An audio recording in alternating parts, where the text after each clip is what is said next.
Today, we approach a sobering and uncomfortable truth, not because it is easy to hear, but because it is necessary. In a time when leadership is compromised and truth is sacrificed at the altar of power, we must look unflinchingly at what is unfolding before us. A man hailed by many as a patriot has welcomed into the heart of American democracy. Yes, the White House itself, not a servant of peace, but a figure marked by blood, war, and injustice. And I do not say this lightly. When righteousness is silenced and evil is rebranded as strength, the people suffer. We are called not to stay silent, not to follow blindly, but to discern, to test every spirit, to examine every deed. This is not about politics. This is about moral clarity. This is about truth. And where there is truth, there must be courage. In any nation, especially one that claims to be built on principles of liberty, justice, and righteousness, the moral integrity of its leadership is not just a personal issue. It's a national one. The decisions, alliances, and actions of a country's leaders reflect the soul of the nation. When a leader compromises morally, the ramifications ripple far beyond their office or inner circle. The entire fabric of society begins to absorb that decay. This is especially true in a democratic republic like the United States, where the president is not merely a political figure, but a symbolic representation of national values. That symbolism becomes tainted when leaders welcome figures whose reputations are stained with war crimes, human rights violations. He blubs. And bludged, moral compromise doesn't begin with massive betrayals. It begins subtly, with justification. A leader tells the people, this is for diplomacy, or this is in the best interest of strategic alliance. But when strategy trumps righteousness and diplomacy disregards justice, you are no longer walking the narrow road of truth. You've stepped onto a path of pragmatic evil. It is a dangerous shift because it is so easily accepted by the masses. People want comfort. They want stability. And if they're told that shaking hands with war criminals will bring that, they will support it. Sometimes blindly. This is how moral erosion spreads. When the highest office in the land welcomes a known violator of international law, it sends a message that justice is negotiable, that morality is flexible, and that national interests supersede basic human dignity. Leaders are not supposed to operate by convenience, but by conviction. But when conviction is no longer tied to truth, it mutates into personal agenda. And when that happens at the highest levels of leadership, the people below begin to mimic it. The danger of moral compromise is not just that it corrupts the individual, it eventually shapes national identity. The White House, a symbol of freedom and human rights, becomes a platform for hypocrisy. When the red carpet is rolled out for a war criminal, the message is not one of strength, but of surrender. Surrender to political expedience, to global power plays, and to moral relativism. If we're willing to excuse or ignore a man's crimes for the sake of diplomatic ties, then what exactly do we stand for as a nation? Leaders are meant to set the moral compass. Their decisions become lessons for the people. But when those decisions are driven by power, ambition, or fear of international conflict, the compass spins wildly. The people, then, are left without direction. A nation cannot be led in truth by someone who no longer knows or no longer values the truth. And the sad reality is, When citizens see the president normalizing evil under the guise of foreign policy, they begin to believe that such evil is, in fact, acceptable. What was once shocking becomes routine. What was once condemned is now rebranded as necessary diplomacy. This is not merely about politics. This is about the soul of a nation being slowly handed over to deceit. When leadership invites in men with blood on their hands, with histories of war atrocities, it is not just embracing an ally, it is embracing their sins. It's telling the world that America is willing to close its eyes to genocide, to torture, to oppression, as long as there's something to gain in return. And that is a catastrophic betrayal of the country's founding ideals. What does this do to our national conscience? It desensitizes it. It numbs us to evil. It trains a generation to ignore history and to bow at the altar of influence. Young people begin to believe that integrity is optional and that ends justify the means. This is how darkness becomes normalized. This is how a culture of apathy is birthed. The leader's compromise becomes the people's compromise. And soon, the truth itself becomes offensive while deception is applauded for being pragmatic. There is also an international cost. The world watches American leadership. When the president legitimizes war criminals by offering them hospitality, by shaking their hands, by calling them allies, what message does it send to the victims of those crimes? What does it say to the families who lost everything because of that man's bombs, guns, or torture chambers? It says their suffering is negotiable. It says their cries are background noise. It says justice is for the privileged, not for the oppressed. It also emboldens other dictators, despots, and war criminals across the globe. If America will embrace one such figure, why not others?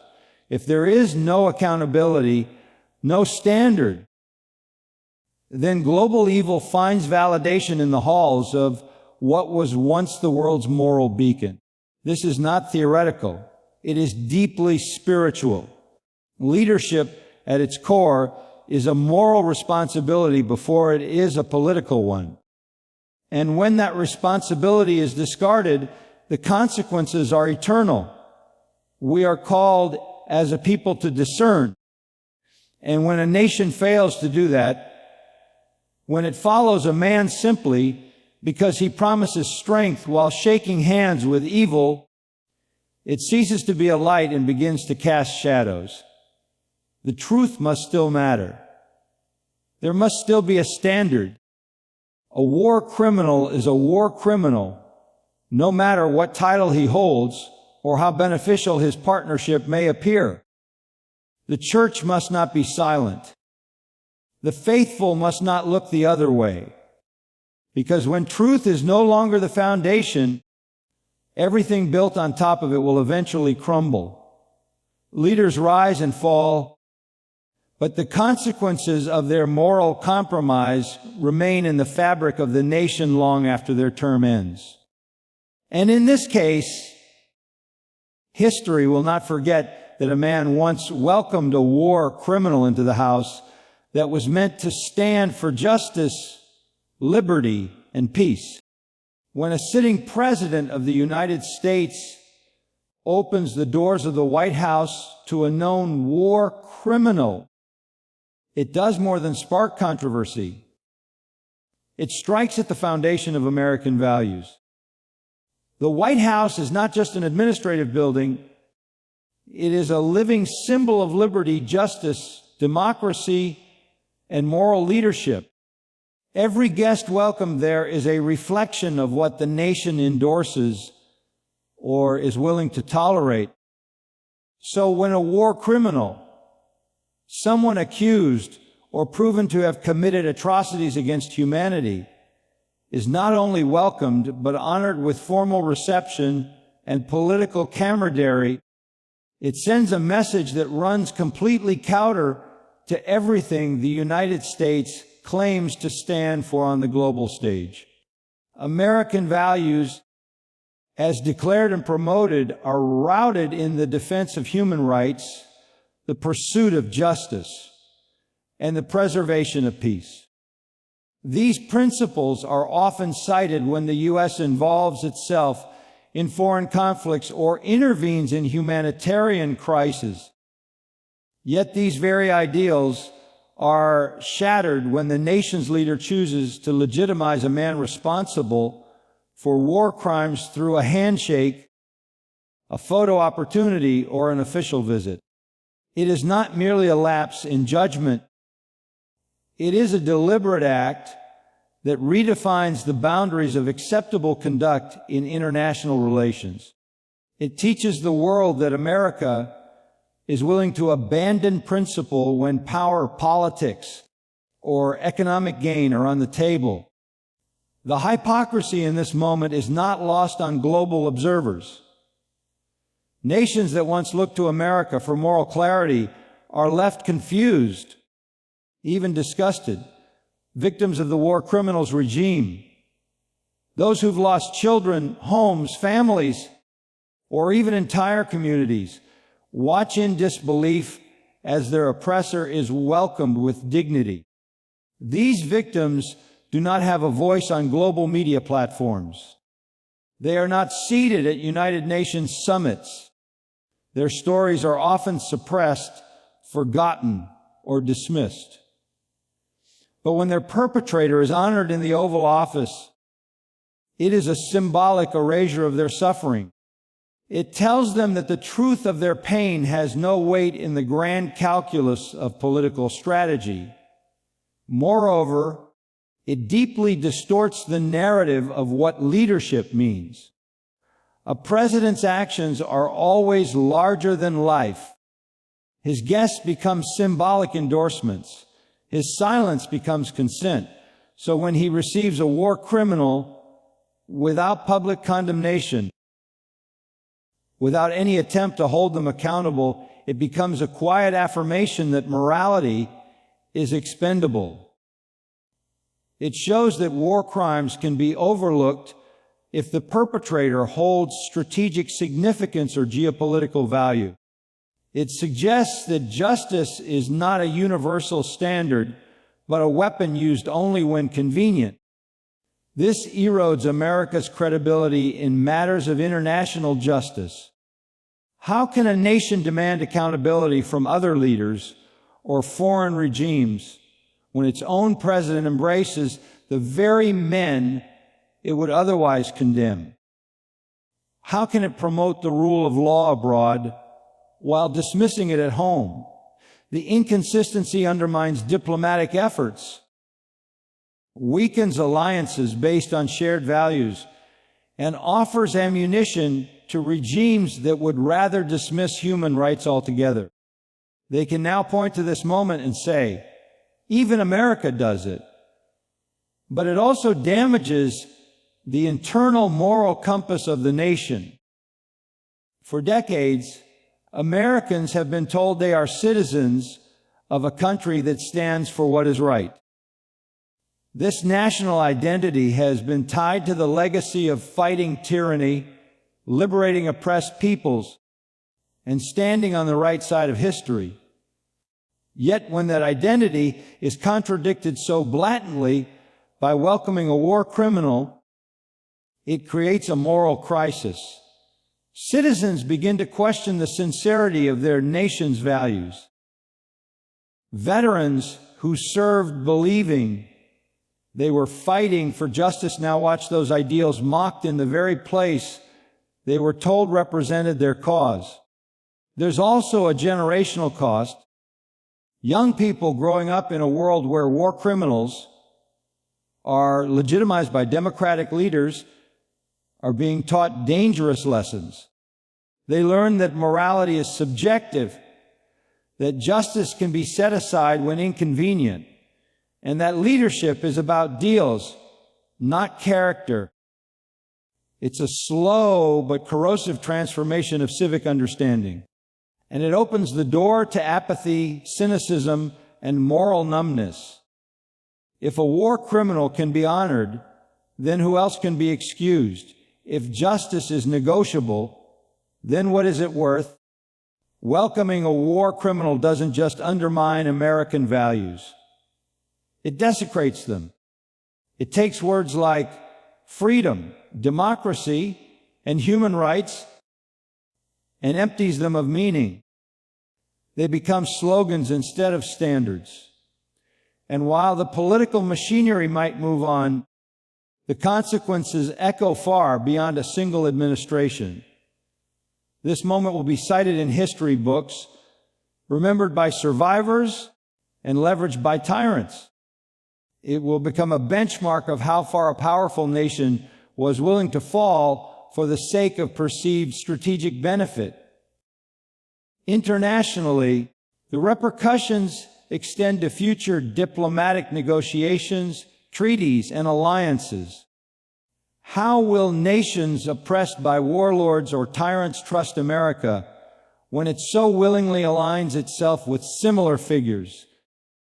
What kind of precedent does it set for future presidents? Will they too entertain such guests under the guise of diplomacy? The boundaries have now been pushed. The guardrails have been lowered. And once a moral line is crossed in the open, it rarely gets redrawn in private. Such actions do not exist in a vacuum. They reshape perception both domestically and abroad. The press conferences, the smiles, the joint declarations, all become symbols of a disturbing alliance. They are studied by political analysts, broadcast across foreign news networks, and replayed by propaganda machines in hostile regimes. America's enemies will use it as evidence that the West is hypocritical. Its allies will question its consistency. Its people will feel betrayed. And the office of the presidency, once seen as a moral lodestar, becomes an instrument of pragmatic power devoid of ethical restraint. When the faithful remain silent in the face of moral corruption, they become complicit in the very darkness they were called to resist. Silence is not neutrality, it is surrender. Especially in a time when leadership embraces evil under the guise of strategy, when war criminals are welcomed as allies, and when truth is twisted to serve political ambitions, the voice of the righteous becomes more critical than ever. But tragically, many within the church and among the faithful have chosen comfort over confrontation, applause over accountability, and peace over prophetic clarity. Their silence enables the rise of deception and injustice because evil does not require the active participation of many, just the passive tolerance of the majority. The church historically has always had a prophetic role in society. It was never meant to mirror culture, but to confront it. The faithful were never instructed to align with power, but to stand against it when it becomes abusive. Yet, when influential leaders embrace figures known for bloodshed and atrocity, and the church offers no response, no rebuke, no warning, no moral outcry, it communicates a dangerous messaging that justice can be ignored when it is politically inconvenient, that morality is negotiable if it aligns with our preferences, and that truth is secondary to loyalty. This kind of silence creates a vacuum in the public conscience. People look to the church, to pastors, to spiritual leaders to provide clarity in times of moral confusion. But when those voices are muted, the people are left directionless. The culture begins to drift, not toward righteousness, but toward a version of truth that is shaped by power and propaganda. Without the courageous witness of the faithful, deception gains ground. And worse, it begins to dress itself in righteousness, cloaked in patriotic language or misused scripture. Many justify their silence with the claim that they are choosing unity or they do not want to engage in politics. But the issue is not political, it is moral. When a leader embraces a war criminal, the question is not about party or preference. It is about conscience. It is about whether the people of God will call evil by its name, even when it is dressed in the garments of diplomacy. Silence in such moments is not humility. It is cowardice. It is a betrayal of the very essence of faith, which calls for the defense of the oppressed, the protection of the innocent, and the rejection of wickedness. The faithful have a unique responsibility because they claim to stand upon eternal truth. That truth is not meant to be hidden when it becomes uncomfortable. It must be proclaimed most loudly when the world is confused, when evil is normalized, and when injustice is institutionalized. Yet, far too often, the church becomes a sanctuary for complacency rather than a catalyst for transformation. Leaders preach safe messages, avoiding topics that would challenge political idols or disturb financial supporters. Congregations are conditioned to avoid controversy, even when controversy is born from the exposure of sin. This culture of silence breeds deception within the church itself. Believers begin to confuse loyalty to a politician with loyalty to God. They interpret critique as betrayal and discernment as division. But the gospel does not call us to comfort. It calls us to carry a cross, to speak truth in love, and to resist the powers of darkness, even when those powers wear a suit and occupy high office. When the church aligns itself with leaders who compromise morally, it exchanges its prophetic voice for political influence. And in doing so, it loses both. This failure to speak out not only enables injustice, but allows deception to become embedded within the moral imagination of a nation. People begin to believe that righteousness looks like power, that justice can be delayed, and that truth is relative. They are discipled not by scripture, but by press briefings and propaganda. Without correction, this deception grows roots. It becomes a new normal. And once that happens, even the most blatant evils are met with apathy. There is also a spiritual cost to this silence. The church is called to be a light in the darkness, but a light that does not shine in the presence of evil has failed its purpose. When the faithful remain silent, as war criminals are legitimized, as lies are passed as truth, and as injustice is welcomed to the very heart of national leadership, they grieve the spirit they claim to follow. They trade the fear of God for the approval of men. And that trade always results in spiritual decay.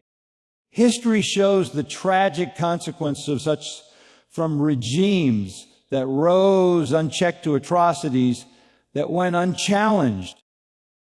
Silence from the righteous was often the common denominator.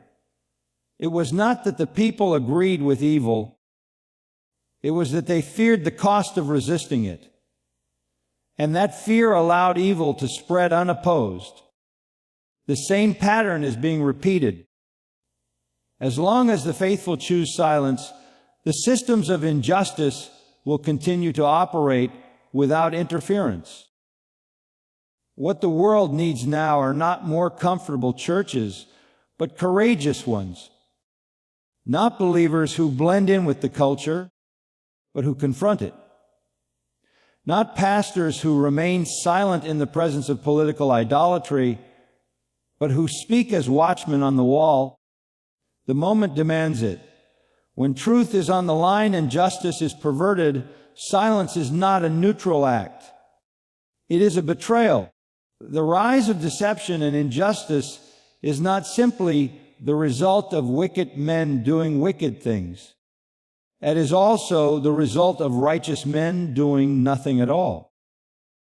Every generation must decide whether it will be remembered for its courage or for its silence.